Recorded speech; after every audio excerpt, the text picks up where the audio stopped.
আল্লাহ তাবারক ওয়া তাআলা কাফেরের সঙ্গে ব্যবসা করতে চাননি, জালেমের সঙ্গে করেননি, ফাসিকের সঙ্গে করেননি, মুনাফিককে বিশ্বাস করেননি। আজ যদি আমি হরিশ্চন্দ্রপুরের মাটিতে কোনো একটা ইন্ডাস্ট্রিয়াল এরিয়া করি কিংবা কোনো একটা ফ্যাক্টরি করি, তো এলাকার একটা ছেলে আমাকে নিতে হবে গায়ের শক্তির জন্যে। ওই ছেলেটা যখন আমি চয়েস করব, 5 জনকে জিজ্ঞেস করব ছেলেটা কেমন, ছেলেটা বেঈমান ইমানদার। লোক যদি বলে মাতাল, ওয়াদা ঠিক নাই, বেঈমান, কোটি টাকার বিজনেসে, তাকে আমি কোনদিন সঙ্গী শেয়ার বানাবো না, শেয়ার হোল্ডার নেব না। আল্লাহ তাবারক ওয়া তাআলা সেই জান্নাত, যে জান্নাতের মাউজুস সাউতি খায়রুম মিনাদ দুনিয়া ওয়া মা ফিহা, জান্নাতের একটা ঘোড়ার কোড়া রাখা পরিমাণ জায়গা, দুনিয়া এবং দুনিয়া থেকে সমস্ত মালের থেকে উত্তম। ওইটা আল্লাহ তাবারক ওয়া তাআলা বিনিময় করবেন। কাকে করবেন? কাফের, ফাসিক, মুনাফিক, জালিম, মুশরিককে নয়। আল্লাহ বলছে যে মুমিন হবে, আমার নজরে যার ঈমান থাকবে, তার সঙ্গে আমার বিনিময় বিজনেস চলবে। আমি তাকে জান্নাত দেব এবং তার জান আর মাল আমি গ্রহণ করব। দুটা জিনিস আল্লাহ চেয়েছেন জান্নাতের বিনিময়ে। আল্লাহ কোরআনে দলিল লিখে দিয়েছেন জান্নাতের। কে সই করবেন করেন, আল্লাহ বলেছে। আয়াতটা একটু পরে বলছে আল্লাহ, তোরা কে সই করবি আয়, আমার এই বিনিময় বিজনেসে তোরা কে সই করবি আয়। এই কথাই আল্লাহ ব্যবহার করছেন। তাহলে দুটা জিনিস কিনে নিল। এবার আমি একটা উদাহরণ দিব, মিসাল। উদাহরণটা মাথায় রাখেন। আপনার ঘরে একটা বড় খাসি আছে, খাসিটা দেখে আমাকে খুব ভালো লাগলো। আমি খাসিটা আপনার কাছে পরিপূর্ণ টাকা দিয়ে কিনে নিলাম। আপনি বলেছেন 40,000, আমি 40,000 থেকে 1 টাকা কম দিইনি, কিনে নিয়েছি। এখন খাসি আমার। বর্ধমান নিয়ে যেতে আমার অসুবিধা হচ্ছে, তা আমি খালি আপনাকে বললাম, ভাই 6টা মাস রাখবেন, প্রতি মাসে আমি 500 টাকা করে আবার দিব, আরও 3,000 দিব। কিন্তু খাসি আমার থাকবে আপনার ঘরে, মাস আমার যখন ইচ্ছা যাবে আমি নিয়ে চলে যাব। মনে মনে একটা নিয়ত করেছিলাম, কি জানেন? একটা নিয়ত করেছিলাম যে ওইটা খাসিটা আমার বেটির বিয়ের সময় জবাই করব, আর আমার বিয়ের লোকদেরকে খাওয়াবো। এখন 6 মাস পর ওর বিয়ে দিব, কিন্তু হঠাৎ মাস 2-1 মাথায় খাসিটার দরকার পড়ে গেল। কেন? যে আমার নাতনির নাম রাখবো, আকিকা দিব। তা আমি এসে নিয়ে চলে যাব, দেখি ভাই খাসিটা দেন। তখন আপনি না বলতে পারবেন না, যেহেতু আপনি বিনিময় নিয়ে নিয়েছেন, শুধু রাখওয়াল হয়ে আমার খাসিটা রেখেছিলেন। আপনি না বলতে পারবেন না, সকালে দিব না বিকালে দিব, বিকালে দিব না ভোরে দিব, এটাও বলতে পারবেন না। যখন আমি আসব তখনই হাসতে হাসতে খাসিটা আমার হাতে ধরিয়ে দেবেন। আল্লাহ তাবারক ওয়া তাআলা বলছেন, মুমিন রে, তোদের দুটি জিনিস, একটা হলো তোর ঘরে সঞ্চিত মাল, যে মালের মহব্বতে তুই পাগল হয়ে রয়েছিস, ওই মালটা। আর একটা হলো তোর জান, আমি জান্নাতের বিনিময়ে কিনে নিয়েছি। অতএব আমার যখন প্রয়োজন হবে, এখন তোর কাছে রাখা আছে, যদিও তোর কাছে রাখা আছে, মালটা তোর নয়, মালটা হলো আমি আল্লাহর। আমি আল্লাহ যখন ওইটা চাইবো, সঙ্গে সঙ্গে ওটাকে তুই আমার হাতে হাওয়ালা করে দিবি।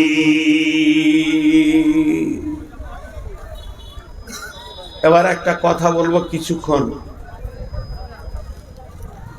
খুব ধ্যান দিতে হবে। এখানটা আমার জানমাল বিক্রি হয়ে গেছে।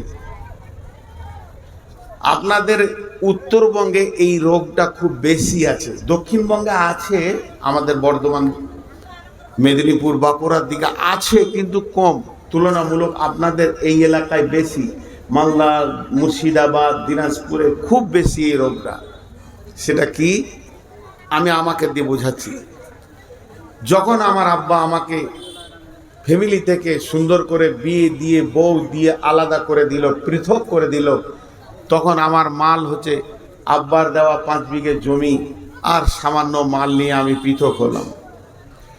তারপরে আমি ইনকাম শুরু করলাম, মসজিদে থাকি, মাদ্রাসায় থাকি, ইমামতি করি, মোদারিসি করি, বক্তব্য রাখি, রাখতে রাখতে রাখতে রাখতে আমার এখন বয়স হয়ে গেল 54। আমি এই 54 বছর বয়সে দেখছি এখন আমি 10 বিঘে জমির মালিক, আর আমার আছে ক্যাশ 20-50 লাখ টাকা, এতগুলোর মালিক। এবার করেছি কি, আমি এই মালটাকে আমি মনে মনে ভাবছি, আল্লাহ আমাকে পুত্র সন্তান দেননি, আমার মেয়ে আছে, তাহলে আমি যদি মরে যাই তাহলে ভাতিজারা ভাগী হবে। মেয়ের নামে 10 বিঘে লিখে দিলাম, 8 বিঘে লিখে দিলাম, আর টাকাগুলো বেঁকে দিয়ে দিলাম। আমার সম্পদ, আমার মালকে একজনকে ফাঁকি মেরে একজনকে দিয়ে দিলাম, আমার 3টে বেটা। ডিহি বাড়ি বাগান রোডের ধারে যে জায়গাগুলো আছে, বেটা 3 জনকে লিখে দিলাম। 2 জন মেয়ের আমি বিয়ে দিয়ে দিয়েছি বহুত দূরে, একজনের শামসি, একজনের গাজল। তাদের কপালে ভালো কিছু জুটলো না, ওই দূর মাঠে জলা জায়গা মাখনা হওয়ার মতো পানি ডুবে থাকে, ওই রকম 2 বিঘে রেখে দিয়েছি। এবার হজে যাওয়ার নিয়ত করেছি, বেটি দুটার হাতে দলে বললাম, বেটি রে, তোমাদের জমি এই জায়গাগুলো, ডিহি বাড়ি যা আছে, পুকুর বাগান তোমার ভাইদেরকে লিখে দিয়েছি। আল্লাহ বলবে কেন? কেন?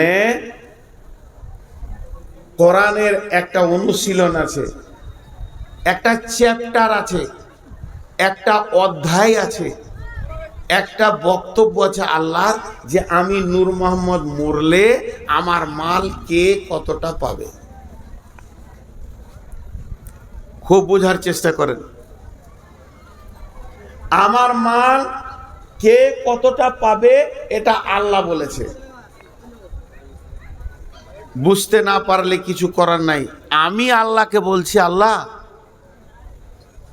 তুমি ভালো বুঝো না, তোমার বুঝার ক্ষমতা কম, তোমার ওই কোরআনের হিসাবটা আমি লিব না, আমার মাথায় যেটা আছে ওটা করব, আমার মাথায় যেটা আছে ওইটা করব। বেটিরাকে দেব না, বেটাকে দিয়ে দিব ডিহিবাড়ি জমি জায়গা, একবারে যত পারবো বেটাকে দিয়ে দিব, একজনকে ফাঁকি মেরে একজনকে লিখব। আল্লাহ বলছে, মালটা তোর ছিল, তোকে আমি রাখোয়াল রেখেছিলাম, যতদিন খাবি খা, ব্যবহার করবি কর, হাত পা ছেড়ে আমার কাছে চলে আয়, যেখানকার মাল ওখানে ফেলে দে, আমার কোরআন হাজির হবে, তুই মরে কবরে ঢুকবি আর আমার কোরআন ওখানে পৌঁছিয়ে বলবে, আয় রে নূর মোহাম্মদ মরেছে, কে কে মাল নিবি আয়, তাদের নাম ধরে ডেকে মাল দিয়ে দেবে। তার আগে তুই কাজ করে দিয়েছিস, এটা হলো না। ভাইরা আমার, কার্বন কাগজ, একটা কাগজ পাওয়া যায় যেটা কার্বন দিয়ে থাকে, কালো কিংবা নীল।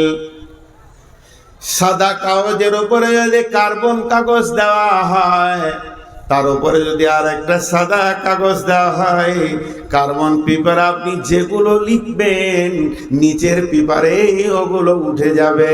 যেদিন আপনি হরিশ্চন্দ্রপুরে রেজিস্ট্রি অফিসে গেছিলেন 2025 সালে অক্টোবরের 18 তারিখে বেলা 11টায় বেটিদেরকে ফাঁকি মেরে বেটাকে লিখে দিয়েছেন, ওই দিনই নিচে কার্বনে আর একটা রেজিস্ট্রি হয়ে গেছে।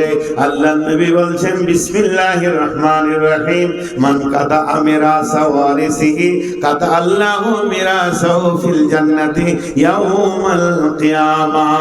যে লোকটা ওয়ারিসের মালকে ফাঁকি দিয়ে বেটির মাল ফাঁকি দিল, দে আর একজনকে লিখে দিল, একে দিল না, তাহলে ওর কি হলো? ওই একই ডেটে তার জান্নাতটা বিনিময়ে বিক্রি হয়ে গেল। ওই বেটি জান্নাতে বাস করবে আর বেটির জাহান্নামে বাপ চলে যাবে। অতএব শুনেলেন, আল্লাহ বলছে, মাল তোর নয়, হিসাব করার দায়িত্ব আমি আল্লাহ তোকে দিইনি।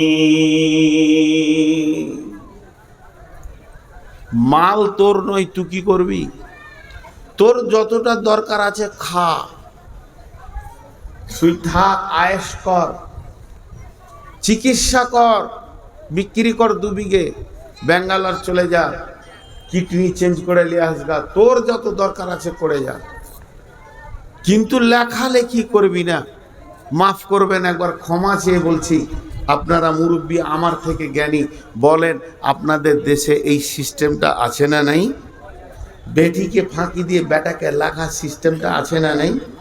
বদরুদ্দোজা নদভী একটা বক্তব্যে বলেছে, জিন্দা জাহান্নামী দেখবে তো ওকে দেখো, জিন্দা জাহান্নামী যদি দেখবে কেউ তো ওই লোকটাকে দেখো। বদরুদ্দোজা নদভীর বায়ানে শুনবেন। আর আল্লাহ নবী বলছেন, তুমি কলম চালানোর কে? তোমাকে কে পাওয়ারটা দিল যে তুমি কলম চালাবে? তুমি যখন মুমিন, যেদিন তুমি ইসলাম কবুল করনি, নিজেকে জান্নাতি ভাবছো বন্ধুরে, সেদিন থেকে তোমার মাল আর তোমার জানের স্বাধীনতা চলে গেছে। এটা তো মাল গেল, এবার জানটা কেমন? আল্লাহ কোরআনে বলছেন, বিসমিল্লাহির রহমানির রহিম, ওয়ালা তাকরাবুল ফাওয়াহিশা মা জারা মিনহা ওয়া মা বাতান, ওয়ালা তাকতুলু নাফসাল্লাতী হারামাল্লাহু ইল্লা বিল হাক্কি, যালিকুম ওয়াসাকুম বিহি লাআল্লাকুম তা'কিলুন। সকাল থেকে নিঃশ্বাস লিচি সকাল থেকে, আর আমার জানটা ক্ষয় হয়েছে, আমি কবরের দিকে আঁকাচ্ছি। এখন আপনারা 10 মিনিট বসে কোরআনের কথা শুনলেন, জীবনের 10টা মিনিট আপনার ভালো কাজে লাগলো। আমি একজন শিক্ষিত মানুষকে বলছিলাম, মক্কাতে একসাথে ছিলাম, মক্কায় বলছিলাম, ভাই প্রতিটি মানুষের পেছনে একটা করে কলম চলছে। ইসিজি করতে দেখেছেন? ইসিজি, অল্ট্রাসোনোগ্রাফি করতে দেখেছেন? আর হ্যাঁ না বলেন এতগুলো লোক। রুগীকে শুইয়ে দিয়ে হাতে পায়ে চিমটি দেয়, দিয়ে তারপরে এত বড় একটা রেডিওর মতো আছে, ওটাকে ডাক্তার চালায়, আর ওখানে একটা কলম আছে, এমনি এমনি করে ঘষে, ওইটাতে ওর বডির রিপোর্টটা বের হয়, এটাকে বলে অল্ট্রাসোনোগ্রাফি। তো আমরা যেদিন থেকে জন্ম নিয়েছি, কোরআন বলছে তোর পেছনে একটা কলম চলছে সব সময়। আমি ঘুমিয়ে গেছি, কলম চালু আছে। কথা বলছে, বিসমিল্লাহির রহমানির রহিম, মা ইয়ালফিযু মিন কাওলিন ইল্লা লাদাইহি রাকীবুন আতীদ। আজকে জালসায় এসেছি, ওই কলমটা চলছে সন্ধ্যা 6টা থেকে। নূর মোহাম্মদের পেছনে একটা কলম চলছে, একটা রিল কাগজ বের হচ্ছে, ওখানে রিপোর্ট বের হচ্ছে। রিপোর্টে আসছে কি, সন্ধ্যা 6টা থেকে 10টা পর্যন্ত খালি জিলাপি আর মার্কেটে আর মহিলাদের ভিড়ে মেলাতে আনন্দ করেছে, খালি লাল কালি বের হচ্ছে। আবার এখন বসে বায়ান শুনছে, একই কলমে সবুজ কালি বের হতে লাগলো। এতক্ষণ সময়টা ভালো চলছে, আল্লাহ গোটা ফিতেটা রিলটা কিয়ামতের মাঠে আপনার সামনে করে দিয়ে বলবে, জীবনে কতটা সময় তুমি ভালো কাজে ব্যয় করেছ আর কতটা সময় তুমি অন্যায় কাজে ব্যয় করেছ। হে আমার গোলাম, তুমি দেখে নাও, আমার কলম তোমার পিছনে 24 ঘন্টা চলছে। তুমি এমন একটা কথা বলো না যার সংরক্ষণকারী সংরক্ষণ করে না। এবার আল্লাহ বলছেন, জান আমার, এই যে ধিক ধিক ধিক ধিক ধিক ধিক ধিক ধিক সব চলছে, হৃৎপিণ্ড চলছে, আমার জীবিত আছি, তা মনে করছি জানটা আমার। কিন্তু হরিশ্চন্দ্রপুর গেছি বেড়াতে, মন গেছে চায়ের দোকানে একবার বসি, চা খাই। অনেকক্ষণ তো হাট বাজার করলাম, তা একটু চা খাই, চা খেলাম। আল্লাহ কিছু বলছে না। তারপরে মনটা বলছে, চা তো খেলিছ, তোর চানা মুড়ি খাই, খেলিলাম। আল্লাহ কিছু বলছে না। তা কাপড়ের দোকানে যে একটা গামছা গলা কিনি, মার্কেটে সব করছি, করতে করতে করতে করতে মন বলছে মূর্তিটা বিরাট বড়, সুন্দর করে সাজিয়েছে। পরশু পূজা হবে, একবার দাঁড়িয়ে কিছুক্ষণ দেখি। আল্লাহ কোরআনে বলেছেন, ওয়ালা তাকরাবুল ফাওয়াহিশা মা জাহারা মিনহা ওয়া মা বাতান। হে মুমিনের দল, হে আমার গোলামের দল, তোমার জানটা তিলে তিলে তিলে তিলে সেকেন্ডে ব্যয় হচ্ছে, এই পৃথিবীতে ব্যয় হচ্ছে, ব্যয় হবে ঠিক আছে, কিন্তু আমি যেখানে মানা করেছি ওই জায়গায় তুমি কোনোদিন দাঁড়াবে না।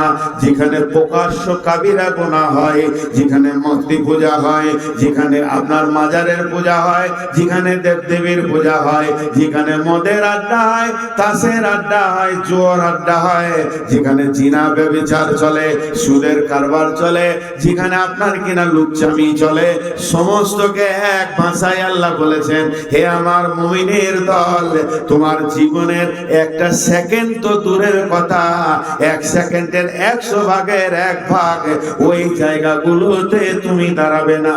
ওয়ালা তাকরাবুল ফাওয়াহিশা, ফাহিশা কাজের কাছে তুমি যাবে না, ওখানে পৌঁছাবে না। ওই জায়গায় নোংরামি চলছে, তোমাকে আমি দাঁড়াতে মানা করেছি। ওই জানটা আমার, আমি চালিয়ে রেখেছি বলে চলছে, আমি চাপ মেরে ধরে নিলে এক্ষুনি তুমি দুনিয়া ছেড়ে দেবে। তার মানে তুমি চলনি, আমি চালাচ্ছি, তোমার পেছনে একটা চালক আমি আল্লাহ রয়েছি। হে মুমিনের দল, তোমরা যারা নিজেকে মুমিন মনে করছো, এই জায়গাগুলোতে দাঁড়াবে না।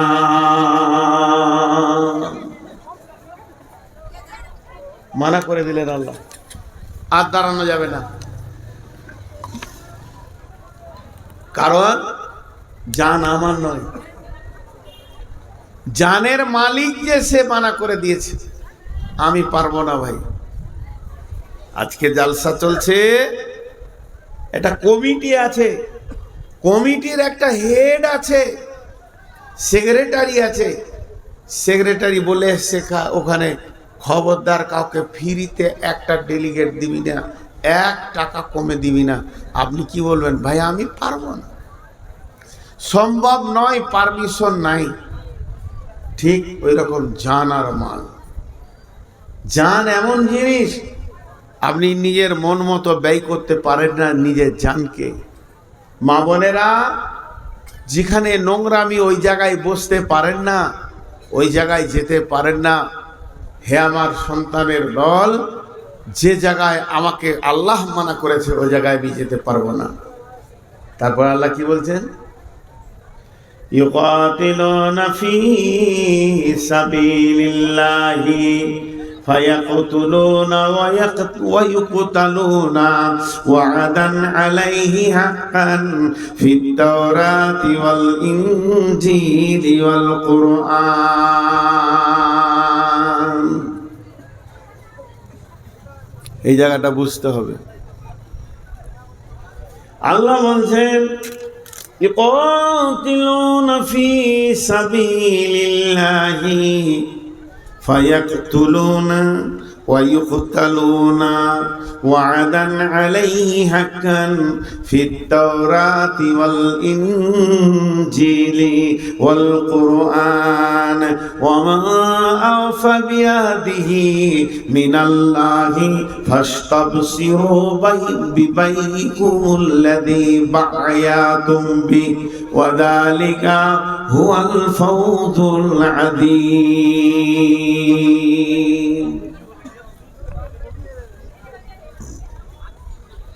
ছোট্ট একটা উদাহরণ দিচ্ছি। মোটর বাইক দেখেছেন? মোটর সাইকেল, যে কোনো গাড়ি, মোটর সাইকেল হোক, 4 চাকা হোক, ট্রাক হোক, বাস হোক, ও ড্রাইভারের সঙ্গে কথা বলে গাড়ি। আমার কথা বুঝতে পেরেছেন? গাড়ি ড্রাইভারের সাথে কথা বলে। যারা গাড়ি চালাতে জানেন এরা বুঝবে, যারা গাড়ি চালাতে জানে না ও বুঝবে না।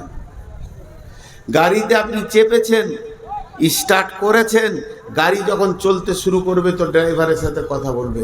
রাস্তা দেখে ড্রাইভারকে বলবে ফার্স্ট গিয়ারে দে, সেকেন্ড গিয়ারে দে, এবার টপে দে, রাস্তা ভালো।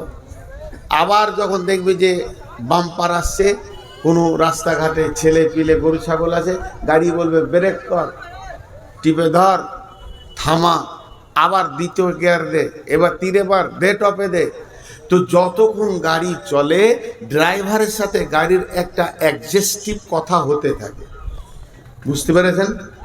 বাস চালালেও দেখবেন ড্রাইভার তখনই first gear, second gear, third gear করতেই আছে, আর বাস চলছে। তার কারণ রাস্তা এবং রাস্তার পজিশন আর গাড়ি আর ড্রাইভার তিনটে মিলিয়ে চলে।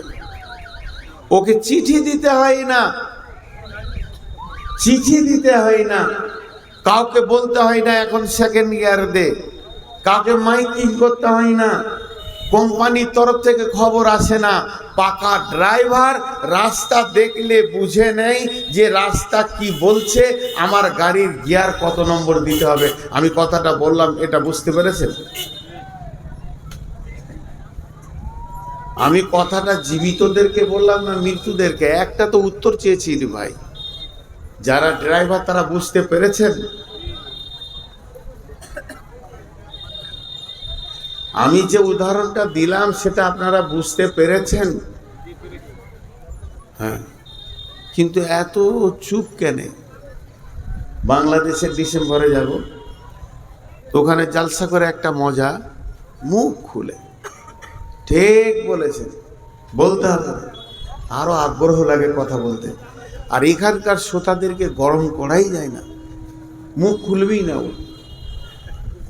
তো এইটা একটা উদাহরণ দিলাম, আর একটা উদাহরণ দিচ্ছি, এটা খারাপ মনে করে নিয়েন না। মুখ দিয়ে মানুষ কথা বলে, কিন্তু মুখটাকে যদি বন্ধ করে দেওয়া হয় চোখেও কথা হয়। চোখে কথা বলে কারা? প্রেমিক প্রেমিকারা। এর জন্য একজন দার্শনিক বলেছেন, ফাহেশা শুরু হতি है आंख से और खत्म होती है शर्मगाह से। প্রকৃত প্রেমিক যদি হয় তো দুজন তাকালে অনেক কথা হয়ে যায়। এ ভাষা পৃথিবীতে আসে নাই, কোনো সাহিত্য নাই, বই নাই, পড়া যায় না। খালি যারা প্রেমিক প্রেমিকা হয় চোখে চোখে দেখলে তাদের অনেক কথা হয়ে যায়। দুটা উদাহরণ দিলাম। 3 নম্বরটা বুঝেলেন? বাচ্চা ছেলে 1 বছর 1.5 বছরের ছেলে কোন ভাষায় কথা বলে? 1 বছর 1.5 বছরের ছেলে কোন ভাষায় কথা বলে? তো পৃথিবীর কেউ না বুঝলে ওর মা বুঝে আমার ছেলে এখন কি বলছে। এর নাম মহব্বত, এই ভাষাটার নাম মহব্বত। এবার চলেন, উদাহরণ অনেক দিয়ে দিলাম। আজকে 2025 সালে কাওয়ামারি কেন এই পৃথিবীর মুসলমানদেরকে বক্তা এনে মাইক দিয়ে গরম করতে হচ্ছে?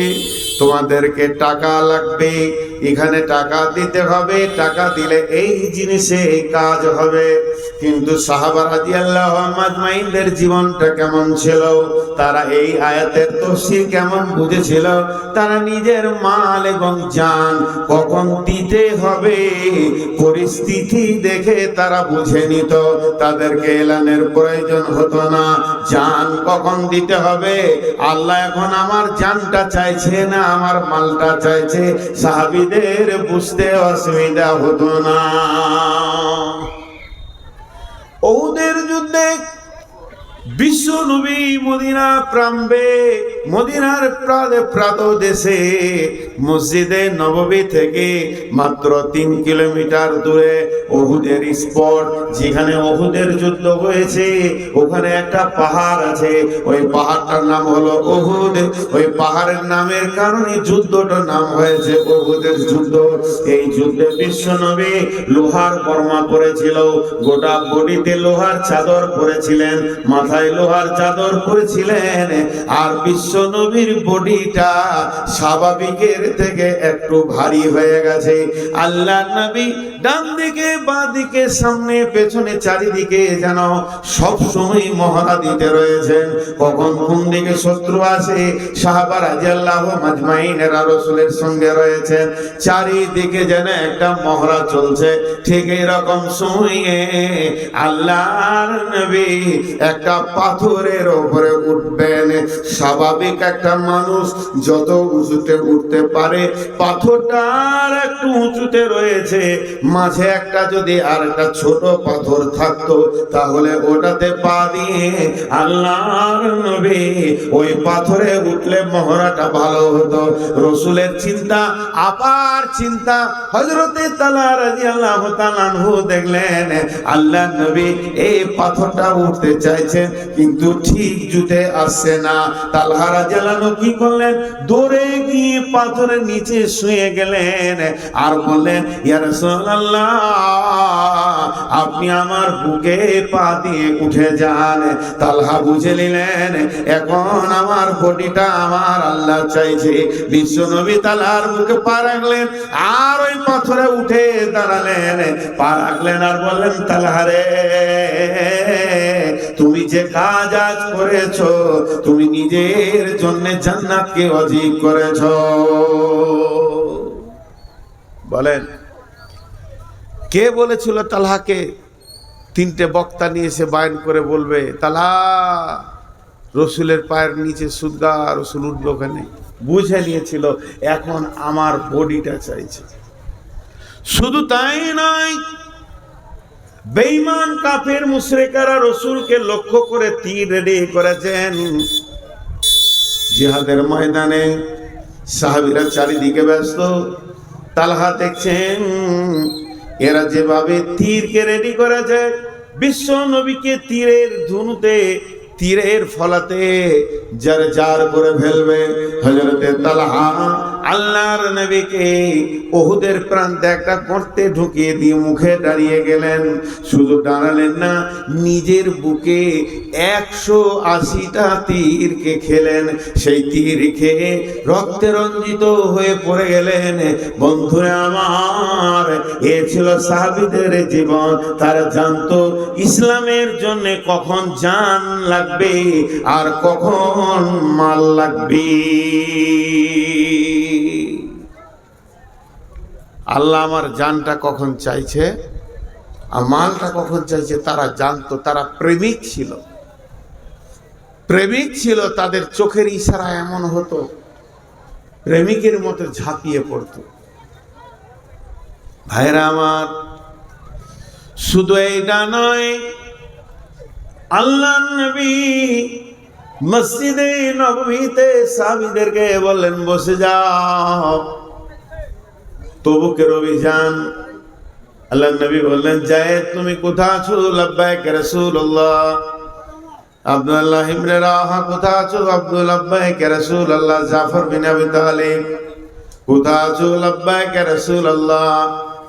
আল্লাহর নবী বললেন, ও আমি তবুকের প্রান্তে প্রধান সেনাপতি করলাম যায়েদকে, যিনি দ্বিতীয় সেনাপতি হবে জাফর ইবনে আবি তালিব, তৃতীয় সেনাপতি হবে আব্দুল্লাহ ইবনে রাওয়াহা। যখন জায়েদের নাম নেওয়ার পর, জায়েদের নাম নেওয়ার পর জাফর ইবনে আবি তালিবের নাম নিলেন, তখন জায়েদ বুঝে নিলেন আর আমি পৃথিবীতে থাকবো না, আমি শহীদ হয়ে যাব। তারপরও জায়েদ তৈরি হয়ে গেলেন। এরপরে জাফর ইবনে আবি তালিবের পর আব্দুল্লাহ ইবনে রাওয়াহার নাম নিচ্ছেন আল্লাহর নবী। তখন জাফর ইবনে আবি তালিব বুঝে নিলেন আর আমি পৃথিবীতে থাকবো না, সন্তানের মুখ দেখবো না, মালের কাছে ফিরে আসবো না। তারপরে আব্দুল্লাহ ইবনে রাওয়াহার নাম নিলেন। আব্দুল্লাহ ইবনে রাওয়াহার নাম নেওয়ার পর বিশ্ব নবী নাম লিখে বলছেন, এরপরে তোমরা জিহাদের ময়দানে যাকে পাবে একটা মনোনীত সেনাপতি বানিয়ে নেবে। তাহলে জাফর ইবনে আবি তালিব, আব্দুল্লাহ ইবনে রাওয়াহা বুঝে নিলেন আমাদের বিদায়ের প্রাক্কাল চলছে। আল্লাহর নবী বললেন, তোমরা বাড়িতে ফিরে যাও, নিজের আত্মীয়দেরকে দেখা করে চলে এসো, তোমাদেরকে তবুকের অভিযানে যেতে হবে।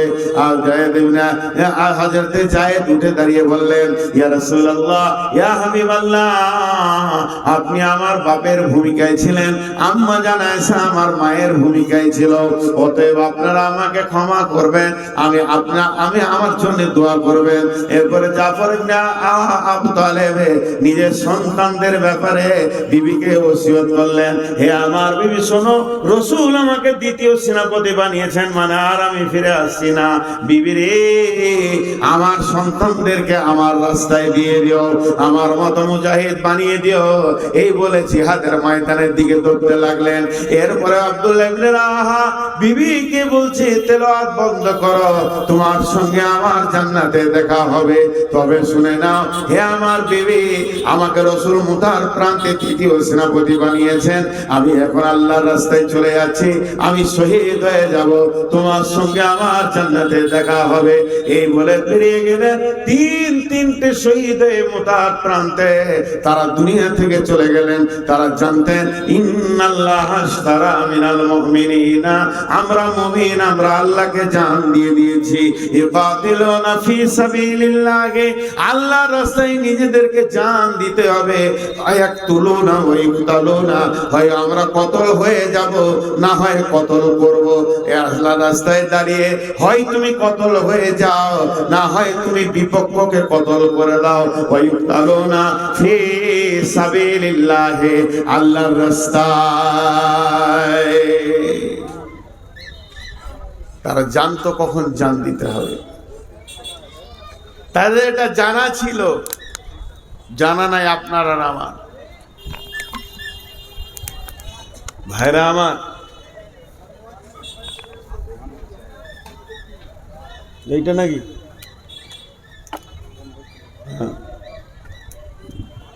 জান মাল এমন একটা জিনিস আমাদের বিক্রি হয়ে আছে। হযরতে যায়েদ রাদিয়াল্লাহু তাআলা না শহীদ হয়ে গেলেন, পতাকা নিলেন জাফর ইবনে আবি তালেব। জাফরের ডান হাত কেটেছে, বাঁ হাতে করে ধরেছে, বাঁ হাত কেটেছে, দুই পায়ে করে জড়িয়ে ধরেছে, পা কেটে দিয়েছে, দাঁতে করে ইসলামের পতাকাকে ধরে আছে। তারা জানতো যে আমাকে কেন বানানো হয়েছে। আর আমাদের কিছুই জানা নেই। মাল কখন ব্যয় করতে হয় তারা জানে। ভাইরা আমার,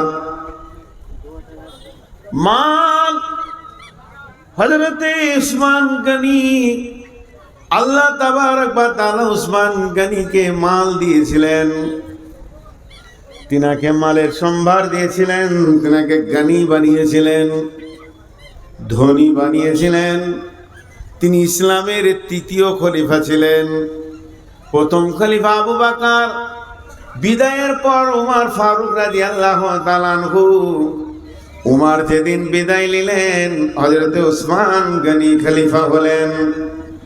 ওসমান একজন খলিফা, ওসমান একজন মুমিন মুসলমান, ওসমান একজন মাওলানা।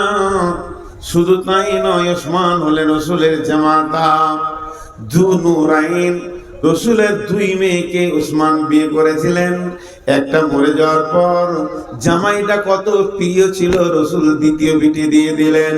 তার নাম হচ্ছে হযরতে ওসমান গনি রাদিয়াল্লাহু তাআলা আনহু। এই ওসমান গনি যখন নিজের গম হয়েছে মদিনার মার্কেটে বিক্রি করতে গেছে, মদিনার হাটে দাঁড়িয়ে আছেন। এদিকে মাল, এদিকে গমওয়ালার আছে, এখানে কাপড়ওয়ালার আছে, এখানে আর কিছু অনেক আছে। এমন সময় দেখছেন ওই মদিনার মাটিতে বহু দূরে মরুভূমির বুক চিরে একটা দল আছে, যে দলের ভিতরে তারা হাট করবে না, হাটে তারা কিনবে না, তারা বেচবে না, তাদের বেচার কিছু মাল নাই, কিনার মতো অর্থ নাই। তারা এত গরিব, কখন খেয়েছে ভুলে গেছে, কি খেয়েছে ভুলে গেছে। শুধু তাই নয়, তাদের পেটে খাবার নাই, গায়ে তেল নাই, মাথায় চিরুনি কাঙ্ঘি করেনি, একদম উস্কো খুস্কো হয়েছে। তাদের মধ্যে বৃদ্ধ আছে, বৃদ্ধা আছে, যুবক আছে, যুবতী আছে, শিশু আছে, নারী আছে, পুরুষ আছে। দল বেঁধে তারা মদিনার হাটের ভিতরে ঢুকছে। কিনবে না, বেচবে না, তা ঢুকছে কেন? হাটে তো কিনা বেচাই হয় না। তারা ঢুকছে ক্ষুধার্ত অবস্থায়। কেউ যদি দুটি পয়সা তাদের হাতে তুলে দেয়, তারা পেটে ক্ষুধার্ত অবস্থায় রয়েছে। আজকে হাটের দিন, অনেক ধনী, অনেক ব্যাপারী, অনেক পাইকার লেনদেন করবে। যদি কারো দিল বলে যে কিছু দান করব, ওই মালটা পেলে খেয়ে বাঁচবে, এই অবস্থায় ঢুকছে। আর যে লাইনে ঢুকছে, যে রোডে ঢুকছে, ওই জায়গাতেই হযরতে ওসমান গমের ঢেরি লাগিয়াছে। আপনার আমার মালে ভেজাল থাকতে পারে, ওসমানের মালে ভেজাল থাকবে এটা বিশ্বাস করা যায়? পরিষ্কার পরিচ্ছন্ন গম। পাইকাররা আসছে আর বলছে, হুজুর কি দাম নেবেন? হুজুর কি দাম নেবেন বলেন। হযরত ওসমান খালি একটা কথা বলছে, একটু ঘুরে আসেন, এই তো এলাম, বাজার দর একটু উঠুক, বিক্রি করব। আমি বিক্রির জন্যই তো এসেছি, খালি বাজারটা একটা উঠুক। আহা, ওই দল যখন ঢুকেছে, ওসমানের বিবেকের ঘরে একটা হাতুড়ি পড়ে গেছে, ধাক্কা পড়ে গেছে। মাল তো আল্লাহ চাইছে, এবার আমার এই মাল কিনার জন্য আমার খরিদ্দার এখন আল্লাহ স্বয়ং নিজে হয়ে গেছে। তার কারণে গরিব গুলো কেন এলো? হযরত ওসমান বলছে, বাবু তোমার গামছাটা পাতো, লাও, একশা দুসা। তোমরা কজন? 5 জন লাও। তোমরা কজন? 3 জন লাও। লাও লাও লাও। একটা বস্তা শেষ হলো, দ্বিতীয় প্যাকেট গেল, তৃতীয় প্যাকেট গেল, সমস্ত মালগুলি তার চলে গেল। হযরত ওসমান বুঝে নিলেন, আজ আমার কাছ থেকে আমার আল্লাহ মাল চেয়েছে। চলে গেল মাল চলে গেল। ব্যাপারীরা বলছে, ওদের তো পেটে খাবার জুটে না, দাম কত দিল? বলছে, আজ তো বিজনেস আমি আল্লাহর সঙ্গে করেছি, এবং টাকার বিনিময়ে নয়, জান্নাতের বিনিময়ে করেছি। কত চিন্তাটা সূক্ষ্ম, বোঝাটা কত ওদের জন্য আসান। ভারতবর্ষের মুসলমান, বিশেষ করে আমরাদেরকে কথা বলছি, এখন আল্লাহ আমাদের কাছ থেকে কি চাইছে বুঝে আসছে। রেডি হয়ে যান, রেডি হয়ে যান। দুর্গমগিরি কান্তর মরু দুস্তুর পারাবার, লঙ্ঘিতে হবে রাত্রিতে যাত্রীরা হুঁশিয়ার। ফুলিতেছে জল, দুলিতেছে তরি, ভুলিতেছে মাঝি পথ। কে আছো নওজোয়ান, হও আগুয়ান, হাগিছে ভবিষ্যৎ। জি, কে আছো নওজোয়ান, হও আগুয়ান, হাকিছে ভবিষ্যৎ। আল্লাহ তাবারাক ওয়া তাআলা বলছেন, বিবাইকুমুল্লাযী বায়াতুম বি ওয়াদাল্লাহু হাক্কান ফিত তাওরাতি ওয়াল ইনজিলি ওয়াল কুরআন। এই ওয়াদাটা আমি শুধু কোরআনে করেছি তা নয়, এই প্রতিশ্রুতিটা আমি তৌরাতে দিয়েছি, ইনজিলে দিয়েছি, আবার কোরআনে দিলাম। মুসলমান তোমরা শোনো, পূর্বপুরুষ থেকে জান মাল আল্লাহ কিনে রেখেছেন। তোমরা জান মাল এনে আমাকে দেবে, আর আমি তোমাদেরকে জান্নাত দেব। এই ওয়াদাটা শুধু আজকে নয়, ফিত তাওরাতি ওয়াল ইনজিলি ওয়াল কুরআন। তাওরাতে করেছে, ইনজিলে করেছে, কোরআনে করেছে। অতএব মুসলমান, তুমি রেডি হও তোমার মাল আল্লাহর জন্য। টেবিলটা দেখতে পেয়েছিস না?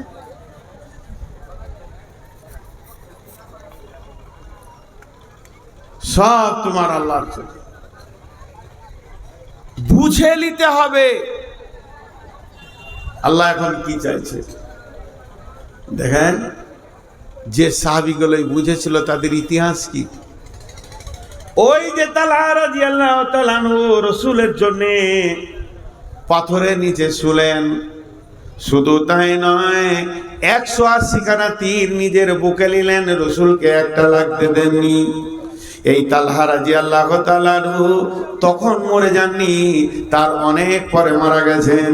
যেদিন তালহা মারা যান, আল্লাহর নবী জানাজা পড়েন এবং লাশ কবরে যখন রাখা হয়, বিশ্ব নবী বলছেন, এই আল্লাহ, আমার তালহাকে আমার কাছে ছিল, তোমার কাছে দিলাম। আর আমি নবী মুহাম্মদ সাল্লাল্লাহু আলাইহি সাল্লাম বলছি, আমার তালহা যেদিন তোমার ইসরাফিল সুর ফুঁকবে আর কিয়ামতের মাঠে উঠবে লাব্বাইক দিয়ে, সেই দিন আমার তালহা আর তোমাকে দেখে হাসবে, আর তুমি আমার তালহাকে দেখে মুচকে হাসবি। হরিশ্চন্দ্রপুর স্টেশনে আপনি গিয়েছেন কেন? আপনার এক বন্ধু আসছে কলকাতা থেকে, ট্রেন থেকে নেমেই দেখবেন দুইজন মুখে মুখে দেখা হলে মুচকি হাসি হবে, হাসিটা অটোমেটিক আসবেই। তো এই যে প্রেম, কত মহব্বত, যেটা কঠিন কিয়ামতের দিন, সেই দিন তালহা যখন উঠবে তো আল্লাহ তালহাকে দেখে মুচকে হাসবে আর তালহা আল্লাহকে দেখে হাসবে। এর থেকে সৌভাগ্য আর কি হতে পারে? ভাইরা আমার, মাল গ্রহণ করা যেমন ইসলামের জন্য মাল ছেড়েও দিতে হবে। আব্দুল্লাহ যুল বাতাজাইন একটা সাহাবীর নাম, ওর নাম ছিল আব্দুল উজ্জা। লাত, মানাত, উজ্জা, হোবল এগুলো হচ্ছে দেবদেবীর নাম। আমাদের যেমন এখনকার যুগে দুর্গা, গণেশ, কালী মূর্তির নাম, আগেকার ছিল তাদের দেবদেবীর নাম ছিল লাত, মানাত, উজ্জা, হোবল। উজ্জা একটা ঠাকুরের নাম, উজ্জা একটা ঠাকুরের নাম। আমার বাড়িতে যদি কোনো সন্তান হয় তো আপনি খুশি করে নাম রাখলেন আব্দুল্লাহ। দুটো শব্দ, আব্দুল্লাহ, আব্দুল্লাহ দি মিলিয়ে আমরা বলি আব্দুল্লাহ। আব্দুল্লাহ নামটা রেখে আমরা খুশি হই। আব্দুল্লাহ মানে জানেন, আল্লাহর গোলাম। ওরা বাপ বলতে চাইছে আমার ছেলেটা আল্লাহর গোলাম। তোর বাপের বোনটা খুব খুশি হচ্ছে যে আমি ছেলেটাকে আল্লাহর গোলাম বানালাম। তো আব্দুল উজ্জা যখন জন্ম নেই তো ওর বাপ নাম রেখেছে আব্দুল উজ্জা। উজ্জা একটা ঠাকুরের নাম, তাহলে ওর বেটা হলো উজ্জা ঠাকুরের গোলাম। যেমন অনেক হিন্দু ভাইদের নাম আছে কালী দাস, কালীর দাস, সে দাসত্ব করবে, এর জন্য নাম রাখা হয়। তো ওর নাম রেখেছে আব্দুল উজ্জা। ভাইরা আমার, যখন মদিনা মানবালায় আব্দুল উজ্জা বিশ্ব নবীর সংবাদ পেলেন, আল্লাহ নবীকে পেলেন, আব্দুল উজ্জার বাপ মারা গেছে, মা বিধবা, মা বেটা দুজনই চাচার কাছে থাকে, আব্বা তো নাই। সেই আব্দুল উজ্জা আল্লাহ নবীকে পেয়ে আব্দুল উজ্জা বুঝে ফেললেন আর দেরি করা যাবে না, আমাকে এখন কালেমা পড়তে হবে, আল্লাহর গোলাম বানতে হবে। কৌতূহলিকতা ছেড়ে দিয়ে, দাসত্ব ছেড়ে দিয়ে আর দেবদেবীকে ছেড়ে দিয়ে রসুলের কাছে কালেমা পড়ে নিলেন। বিশ্ব নবীর কাছে কালেমা পড়েছে। এই খবর যখন তার চাচা পেয়ে গেছে, আব্দুল উজ্জার চাচা, চাচা বলছে, আব্দুল উজ্জা রে, তোর ব্যাপারে কি শুনলাম, তুই নাকি বিধর্মী হয়ে গেছিস।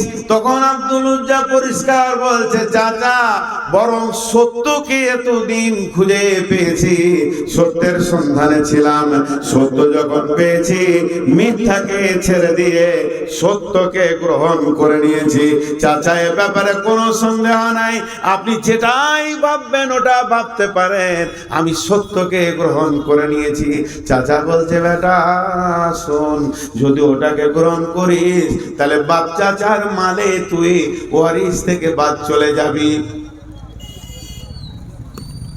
আব্দুল উজ্জা বলছে, সমস্ত মালকে ত্যাগের বিনিময়ে যদি আমি আল্লাহ এবং রসুলকে পেয়ে যাই, তাতেও আমার কবুল আছে, তাতেও আমার মত আছে, তারপরও আমি কোনোদিন পেছন পা হব না।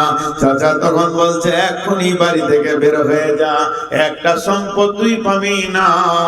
আব্দুল উজ্জা বলছেন চাচা আমার একটা বক্তব্য শোনো, আপনিও যদি ইসলাম গ্রহণ করতেন তা কত ভালো হতো। ইসলাম একটা সুন্দর, ওর ভিতরে আরো চলে গেল, নিজে তো ছাড়ে না আবার আমাকে দাওয়াত দেয়, এটা কেমন করে হতে পারে? আব্দুল উজ্জার চাচা রেগে গিয়ে ওকে বাড়ি থেকে বের করে দিল। তোর গায়ে যে কাপড় চোপড় আছে সব খুলে দে। ব্যাচেলিয়ার ছেলে, যুবক ছেলে, পরিপূর্ণ যৌবন হয়ে গেছে, জামা গেঞ্জি সব খুলে ফেলে দিল, এবার শুধুমাত্র লুঙ্গিটা আছে, এটা কেমন করে খুলবে? কিন্তু ওর মা চাচা বলছে আব্দুল উজ্জা দাঁড়িয়ে যা, তুই বাড়ি থেকে বের হয়ে এসেছিস, দাঁড়িয়ে যা, তোকে পরনের লুঙ্গিটা খুলে দিতে হবে। মনে মনে চিন্তা করছে এবার তো আমি ন্যাংটা হয়ে যাব। আব্দুল উজ্জার চাচা চিন্তা করছে তোকে ন্যাংটা করে ছাড়বো, বেজ্জতি করে ছাড়বো। ওর মাথা, ওর মগজ ওর মতো চিন্তা করছে, আর আব্দুল উজ্জা চিন্তা করছে ইসলাম ভালো, আল্লাহ ভালো, রসুল ভালো, সমস্ত গুলি পাক, আর আমার গায়ে রয়েছে বেঈমানের না পাকের কাপড়, তাই আমার আল্লাহ কৌশল করে কাপড়টা খুলিয়ে নিচ্ছে। কাপড়টা খুলে দিল, এডাল ব্যাচেলিয়ার ছেলে মায়ের সামনে দাঁড়িয়েছে, মা একটা কম্বল ছুঁড়ে দিল, কম্বলটা দুই ভাগ করে অর্ধেক কোমরে জড়িয়ে নিয়ে অর্ধেক গায়ে নিয়ে মসজিদে নববীতে জীর্ণ শীর্ণ হয়ে হাজির হয়েছে। আল্লাহ নবী বলেন আব্দুল্লাহ রে তোমার হালাত কেন এমন? আব্দুল্লাহ বলছে ইয়া রাসূলুল্লাহ আমার হালাত এরকম হওয়ার পৃথিবীর কোনো কারণ নাই, শুধু একটা কারণ, আমি ইসলাম কবুল করেছি, আমি আল্লাহকে পেয়েছি, আমি রসুলকে পেয়েছি, তার বিনিময়ে সব ছেড়ে আসতে হয়েছে। আল্লাহ নবী বললেন আব্দুল্লাহ আজ থেকে তোমার নাম আব্দুল উজ্জা নয়, আমি নবী মুহাম্মদ তোমার নাম রাখলাম আব্দুল্লাহ। মসজিদে নববীতে আসাফেদের সুফার যে জায়গা আছে, আল্লাহ নবী বললেন যাও তুমি আসাফে সুফাদের ভিতরে থাকো।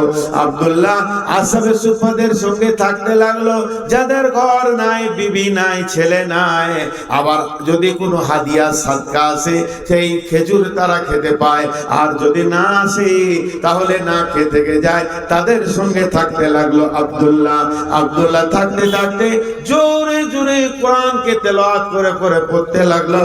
অন্য সাহাবীরা আসাবে সুফাদের মধ্যে গিয়ে আল্লাহ নবীকে বলছেন ইয়া রাসূলুল্লাহ আব্দুল্লাহ এমন করে কোরআন পড়ে, ওকে আস্তে করে পড়তে বলেন, আমাদের সহ্য হয় না, আমরা তো আপনার এত চিল্লানি শুনতে পারি না। বিশ্বনবী বললেন তোমরা ধৈর্য ধরে নাও, আমি আব্দুল্লাহকে মানা করতে পারবো না, কারণ আব্দুল্লাহ বহু ত্যাগের বিনিময়ে আজকে ইসলামের ভিতরে এসেছি। এই লোকটা কি করে বুঝলে যে আমাকে জান দিতে হবে? মুতার যুদ্ধে মদিনাতে এলান হয়ে গেল, যার কাছে যা আছে মাল মসজিদে নববীতে জমা করো।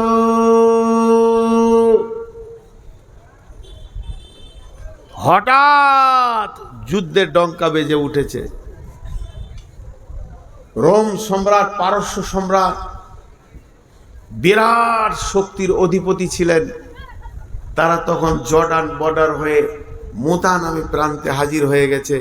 আর বিশ্বনবী তখন সিনাদেরকে রেডি করছে, বহুত রাস্তা যেতে হবে, তোমরা তৈরি হও নিজের নিজের মাল নিয়ে, বাইতুল মালে মাল নাই, এলান করে দাও। এখন হঠাৎ টাকা দরকার, এলান করা হলো ও মদিনার আনসার মুহাজিরেরা তোমাদের কাছে যার যার মাল আছে জমা করো। একবার দৃশ্যটা ভাবেন, আমি আপনাদেরকে ভাবতে বলছি। এলান হওয়ার পর যার যেমন মাল আছে ওই রকম মাল নিয়েছে রসুলের কাছে হাজির হয়েছে। আর একবার বলছি, যার যেমন মাল আছে ওই রকম মাল নিয়ে এসে রসুলের কাছে হাজির হচ্ছে। আমি ওই আয়াতটা তফসিরে আছি, অন্যদিকে মাথা নিয়ে যাবেন না। আব্দুল্লাহর কি আছে? তো ঘরও নাই, বাড়ি নাই, মসজিদে আসহাবে সুফাদের সঙ্গে থাকছে। কিন্তু একটা মানুষের যেমন পেটে ব্যথা উঠলে, খুব পায়খানার চাপ দিলে উঠা বসা আর হুসফুস করে, আব্দুল্লাহ ওই অবস্থা করছে। কেন গো? মন দিয়ে শোনেন। আব্দুল্লাহ একবার দাঁড়াচ্ছে, একবার বসছে, একবার রসুলের দিকে দেখে, দুই পায়ে এগিয়ে যায়, আবার পেছিয়ে এসে বসে, আবার যেন উঠে দাঁড়ায়। আব্দুল্লাহ মনে মনে করে, হতভাগা আব্দুল্লাহ রে, তোর দুইটি কম্বল, এছাড়া নাই কোনো সম্বল। গায়ের যদি তুই দিয়ে দিস তাহলে গাটা খালি হয়ে যাবে, পাছাটা থাকবে ঢাকা। আর যদি নিচের কম্বলটা দিস তাহলে পাছা খুলে যাবে, গাটা ঢাকা থাকবে। তাহলে তুই কি দান করবি? আজকে মালের প্রতিযোগিতা লেগে গেছে। সাহাবীরা নিজের মাল নিয়ে মসজিদে মালের ঢেরি লেগে গেল। এখানে অমুকের মাল এলো, এখানে তসুকের মাল এলো, এখানে সে দিল, অমুক দিল, তসুক দিল, সবাই দিল। আব্দুল্লাহ রে, তোর নামটা কি এই লিস্টে আসবে না? তাহলে তোর তো আজকে একটা খেজুরও নাই, তুই সম্ভ্রান্ত ঘরের ছেলে, আজকে তোর মাল নাই। আজকে একটা খেজুরও থাকলে ওই মালের ওপরে চাপিয়ে দিতিস। এই জন্য একবার উঠছে, একবার বসছে, কোনটা দিব কোনটা রাখবো তাল পায় না। এই গরিব সাহাবীটা তালের মনের ভিতরের চাহিদাটা দেখেন, বুঝে নিয়েছে এখন আমার কোন জিনিসের দরকার। এই জন্য এরকম ছটফট করতে করতে এক সময় আব্দুল্লাহ এক পা দুপা করে রসুলের সামনে চলে গেলেন। রসুলের কাছে দাঁড়িয়ে আছে। আল্লাহ রসুল বলছে, আব্দুল্লাহ তুমি তুমি তুমি কেন? তার মানে তোমার তো মাল নাই, এখানে মাল লিয়া হচ্ছে, যারা মাল আছে তারা আসবে। তো ওইটা ঠিক এমনি করে বলছে, আব্দুল্লাহ তুমি। আব্দুল্লাহ মাথাটা নাম করে চোখের পানি ছেড়ে দিয়ে বলছে, ইয়া রাসূলুল্লাহ, ইয়া হাবিবাল্লাহ, আমি অনেকক্ষণ থেকে জানের বেচৈনে রয়েছি, আমি কি দিব খুঁজে পেলাম না, তবে এখন একটা মাল আমি খুঁজে পেয়ে গেছি। দয়ার নবী গো, যদি ওই মালটা গ্রহণ করে নিতেন আব্দুল্লাহ বড় খুশি হয়ে যেত। বিশ্বনবী বললেন, বলো। তখন আব্দুল্লাহ বলছেন, ইয়া রাসূলুল্লাহ, কম্বল দুটার মধ্যে একটা দেয়া যাচ্ছে না, এছাড়া আদার্স কোনো মাল নাই। অনেক চিন্তা করে দেখলাম আমার একটা জান আছে, আমাকে এই মুতার যুদ্ধে আমার জানটা দেওয়ার মতো সুযোগ দেন। আল্লাহর নবী বললেন, যাও, কবুল, তুমি ওই জিহাদে যাবে। এবার সমস্ত মাল রেডি হয়ে গেল, জিহাদে মাল। সাহাবীরা যখন বেরোতে শুরু করলেন, রসুলের সঙ্গে মুলাকাত করে আর এক এক করে বেরিয়ে যায়। এবার আব্দুল্লাহর পালা যখন করেছে, আব্দুল্লাহ বলছেন, ইয়া রাসূলুল্লাহ, আপনি আপনার আব্দুল্লাহর জন্য দোয়া করেন, একে যেন আল্লাহ এর জানটা কবুল করে নেয়।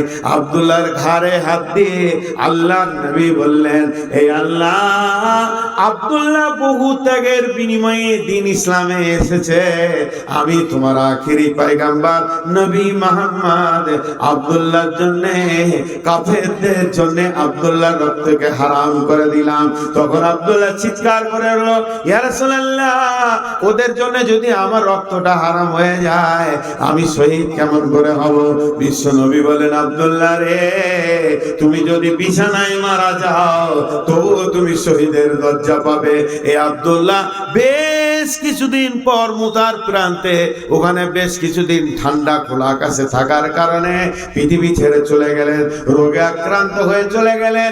এই লাশ সন্ধ্যার সময় নিয়ে যাওয়া হচ্ছে কবরে, রাস্তা দেখানোর জন্য। হযরতে বেলালের হাতে রয়েছে মশাল, মশালকে জ্বালিয়ে দিয়ে নিয়ে যাচ্ছেন, কবরের দিকে নিয়ে যাচ্ছেন, আর সব লোক যাচ্ছে। হযরতে বেলাল বলছে, আমি যেন শুনতে পেয়েছি কবরে কে নেমেছে। লাশকে নামানোর জন্য। বলছে তোমাদের ভাইকে আস্তে আস্তে আস্তে আস্তে কবরে নামাও। তাকে কবরে নামানো হচ্ছে। আমি দলকে ছেড়ে সমস্ত ভিড়কে ফাড়িয়ে দিয়ে একবার সামনে গিয়ে দেখলাম লোকটা কে। লোকটা অন্য কেউ নয়, লোকটা হলো আখিরি পয়গম্বর নবী মুহাম্মদুর রাসূলুল্লাহ সাল্লাল্লাহু আলাইহি ওয়াসাল্লাম। নিজের হাতে আব্দুল্লাহ লাশকে রাখলেন। কেউ বলে লাশকে ধরে এরকম করে বলেছিলেন, আবার কেউ কেউ বলছে না লাশকে কবরে রেখে যখন দাফন হয়ে গেল আল্লাহর নবী লম্বা দোয়া করলেন না, লম্বা কথা বললেন না, ছোট্ট একটা কথা বললেন, এই আল্লাহ আব্দুল্লাহ এতদিন আমার কাছে ছিল, আমি আব্দুল্লাহর উপরে রাজি ছিলাম, এই আল্লাহ তুমি আমার আব্দুল্লাহর উপরে রাজি হয়ে যাও।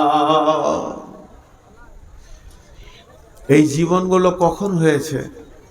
ত্যাগগুলোর দিকে তাকান, ত্যাগের দিকে তাকান।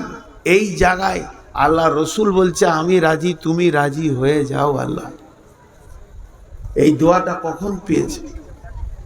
জি ভাই, আজকে বক্তা শ্রোতা সবাই আমরা ইমান থেকে বহুত দূরে চলে গেছি।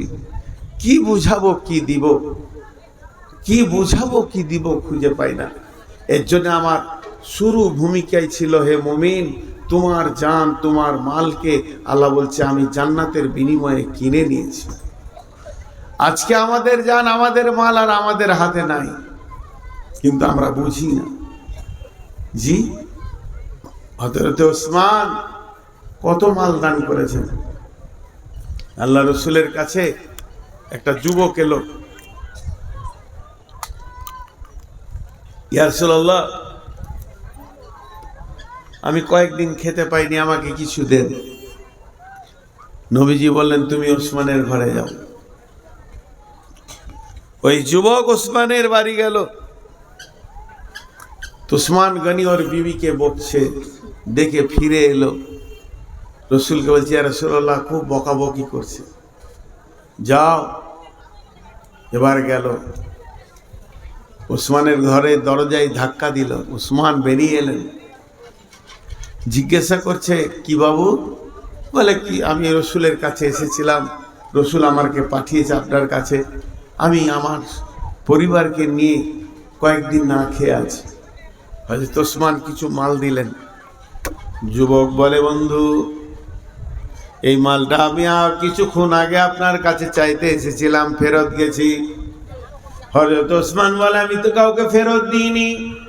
যুবক বলে আমি মাল চাইবো কোথা? দরজায় যখন এলাম আপনি আপনার বিবিকে বকছেন, আর বকার কারণটা কি?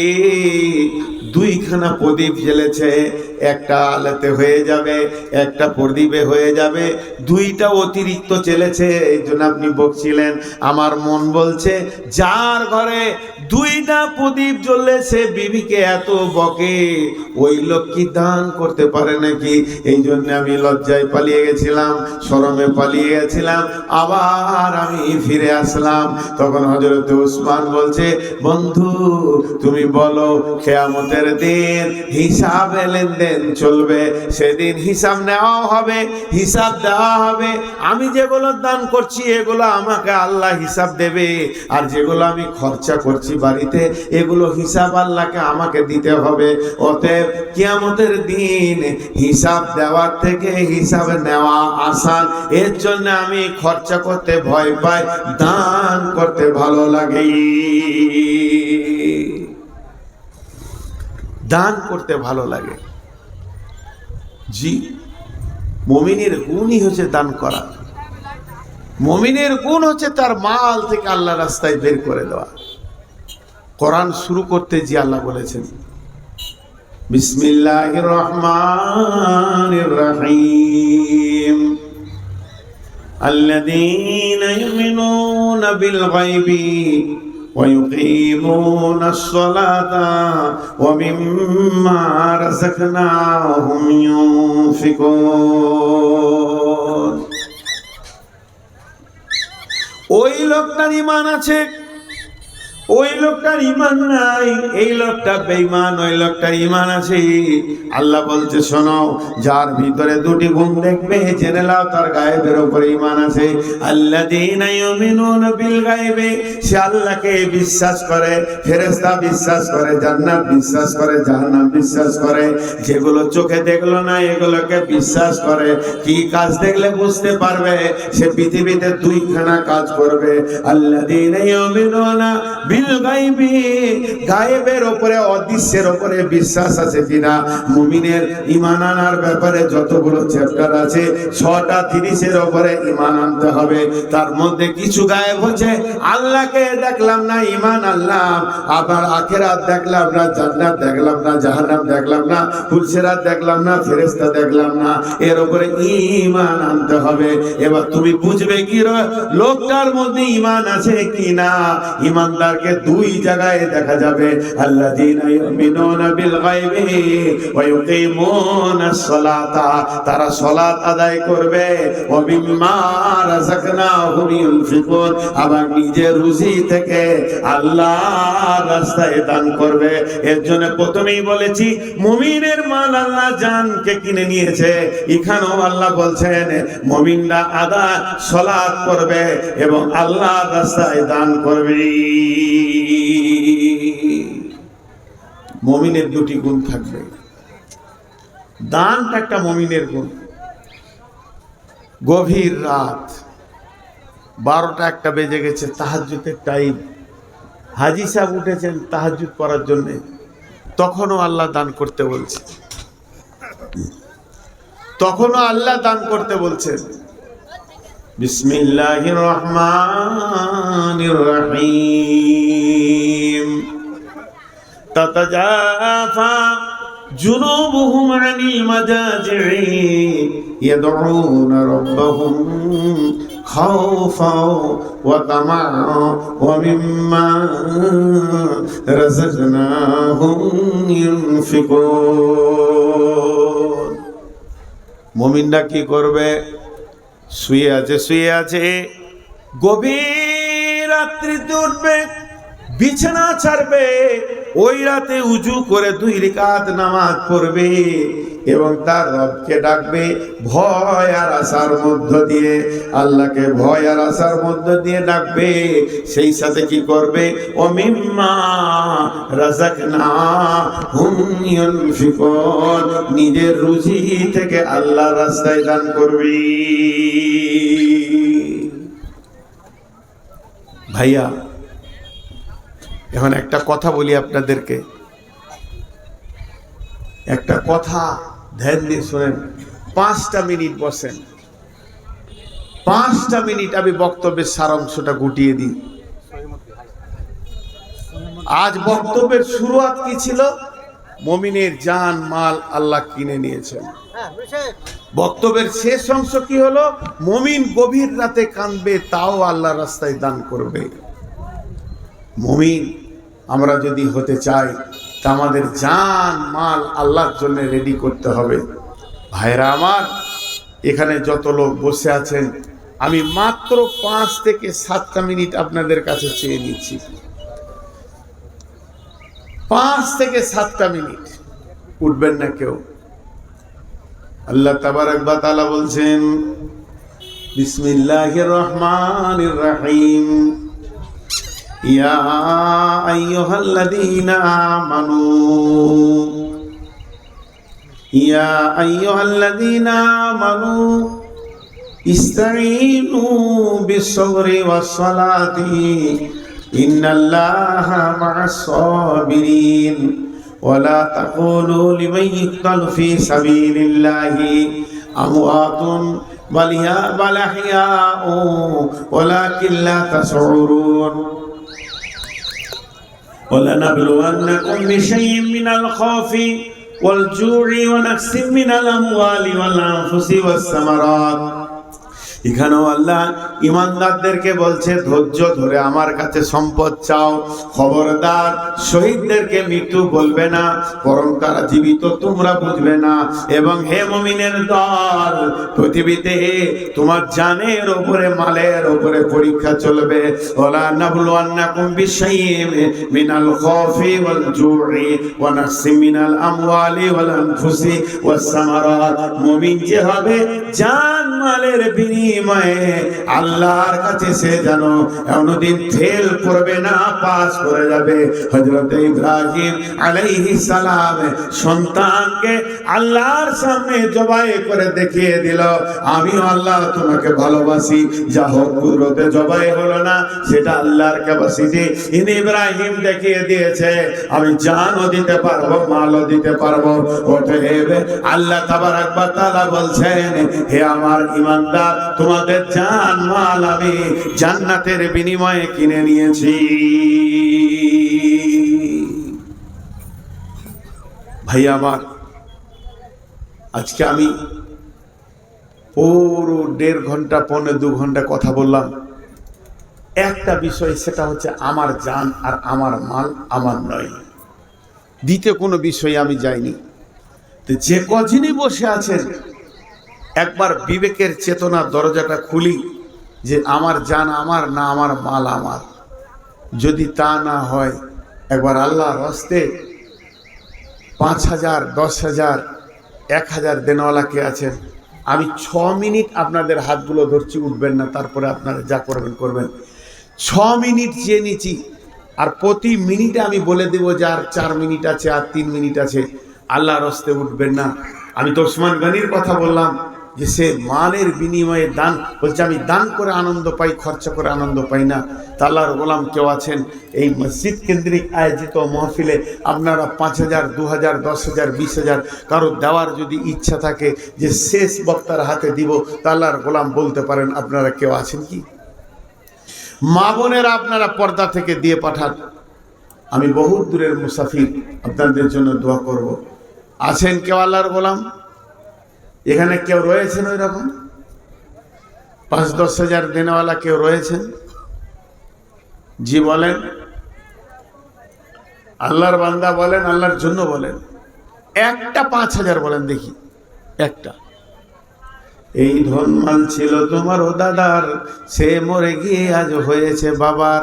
বাপের মালেতে তুমি ওয়ারিস হইলে, কাল ছেলে ওয়ারিস হবে তুমি মরে গেলে। ধন ধন করিও না ধন অপরজন, মরিলে তোমার সঙ্গে যাবে না কো ধন। ধন জন অপরজন না রহে কাহার, আনিত ভাবে এই নিত ব্যবহার। ধন জন অপরজন না রহে কাহার, অপরে তোমার মালে ওরাবে বাহার।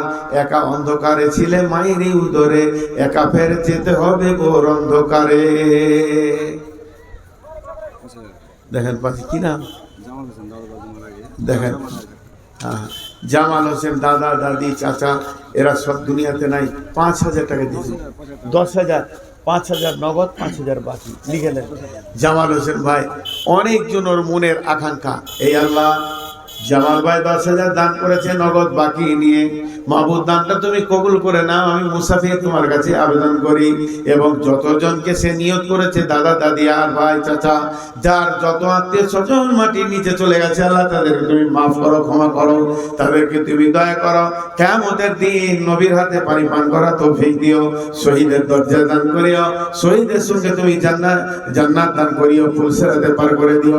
মাহবুব গো, আমি যা চেয়েছি তা দাও, আমি যা চাইনি তাও তুমি দাও। যতদূর আমি চেয়েছি আমার জ্ঞান মোতাবেক, তুমি তোমার শান মোতাবেক দাও। ইয়া আল্লাহ, দানের বদলা তুমি দান করো, আমিন, আল্লাহুম্মা আমিন। আর কেউ আছেন 5,000 দেনেওয়ালা? আর একটা, আমার হাতে আর 4 মিনিট আছে। 6 মিনিট বলেছিলাম, 4 মিনিট, 5 মিনিট নাই, কিন্তু উঠবেন না। যিনি দাম দেবেন তিনি আসেন, বাকি কেউ জায়গা ছাড়বেন না। আছেন কেউ আল্লাহর গোলাম? আল্লাহর গোলাম কেউ আছেন? জি, টাকা না হলে আপনারা সিমেন্ট দিবেন। ও, টাকা যদি না দেন তো সিমেন্ট বলেন, সিমেন্ট বলেন। কিছু সিমেন্ট কাজ রানিং চলছে নাকি? আচ্ছা, সিমেন্ট বলেন। দেখি যে 4টা লোক বসে আছে, একটা করে যদি সিমেন্ট দেন তো 200 বস্তা হয়ে যাবে। আল্লাহর বান্দা কেউ আছেন? সিমেন্ট দেন, সিমেন্ট দেন, বালু দেন, ইট দেন, রড দেন, পাথর দেন, কনস্ট্রাকশনের মাল যা লাগবে দেন। আল্লাহর গোলাম কেউ আছেন? জি, কোন মা বোন আপনারা টাকাগুলো দিয়ে পাঠান, কিন্তু উঠবেন না, জায়গা ছাড়বেন না। আমি বলে দিচ্ছি, টাইম যা বলেছে আর 3 মিনিট আছে। আমি যেটা চেয়েছি 3 মিনিট নাই, 2.5 মিনিট আছে। আমি 2.5 মিনিটে বলে দেব, সময় শেষ। যার হাতে যা আছে আবার হাতে দেবেন। জাযাকাল্লাহ। ভাই আমার, আল্লাহর গোলাম কেউ আছেন? আর একটা 5,000 দেখতে চাইছি, আর একটা। কাউয়ামারির মাটিতে কয়েকবার এলাম, এখানকার মানুষকে ভালো লাগে, মাশাআল্লাহ, ভালো মহব্বত আছে বলি জোয়াসাটা আছে। জি, আল্লাহর বান্দা কেউ রয়েছেন? দেন। আল্লাহর গোলাম, আল্লাহর জন্য বলেন। আল্লাহর গোলাম, আল্লাহর জন্য বলেন।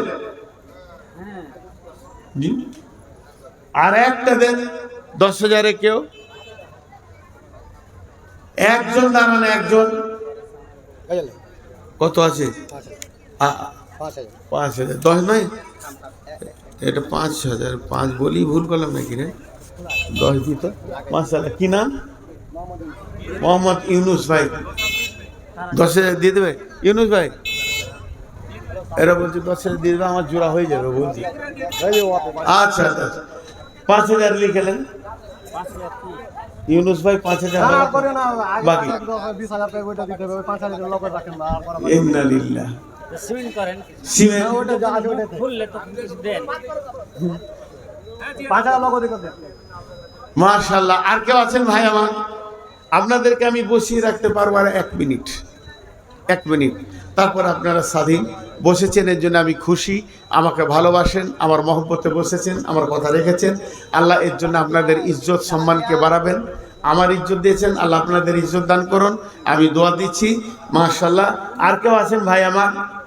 1,000 2,000 দেনেওয়ালাও নাই? 1-2,000 তো দেন। 1-2,000 যা দেবেন দেন।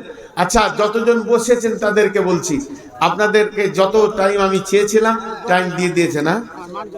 মার জন্য 500 টাকা তো, হ্যাঁ। আচ্ছা আচ্ছা, আপনারা যার কাছে যা আছে 10 টাকা দিলে দিব, 1 টাকা দিলে দিব, সব নিজে নিজের টাকা দেন। সময় শেষ, আপনারা এবার উঠতে পারেন। শুধুমাত্র আমার হাতে টাকা না দিয়ে যাবেন না। মা মারা গেছে মাত্র কয়েকটা মাস, 4 মাস হলো। ছেলে মা 500 টাকা দান করেছে। মাবুদ, দানকে তুমি কবুল করো, তার মাকে তুমি মাফ করো, খবর আজাবকে তুমি মাফ করে দিও। যদি কোনো কারণে 50 কিলো ধান লেখেন, মাশাআল্লাহ। সিরাজুল, যার কাছে যা আছে দিয়ে যাবেন ভাই আমার। 10 টাকা দিলে নি বলবো মাশাআল্লাহ, জাযাকাল্লাহ, হায়াকাল্লাহ, বারাকাল্লাহ। পেছন ফিরে চলে যান না। মা আমার, আপনারা চাদরের শেষবারের মতো দিয়ে দেন। জাযাকাল্লাহ, হায়াকাল্লাহ, বারাকাল্লাহ। মা আমার, বোন আমার, হে আমার বন্ধুরা, যার কাছে যা রয়েছে আল্লাহর রাস্তায় দেন। আল্লাহকে ভালোবেসে দান করেন। রব্বুল আলামিন তোর বান্দা যাইয়া দান করেছে তোরই দরবারে, রহমতেরই ভিক্ষাজি দে মওলা দে। মাশাআল্লাহ। 10, 20, 50 যার কাছে যা আছে, মাশাআল্লাহ, জাযাকাল্লাহ, হায়াকাল্লাহ। হ্যাঁ, 1 বস্তা সিমেন্ট লেখেন এই ভাই, মাশাআল্লাহ। ওই ভাই 1 বস্তা সিমেন্ট। বেলাল কত দিন?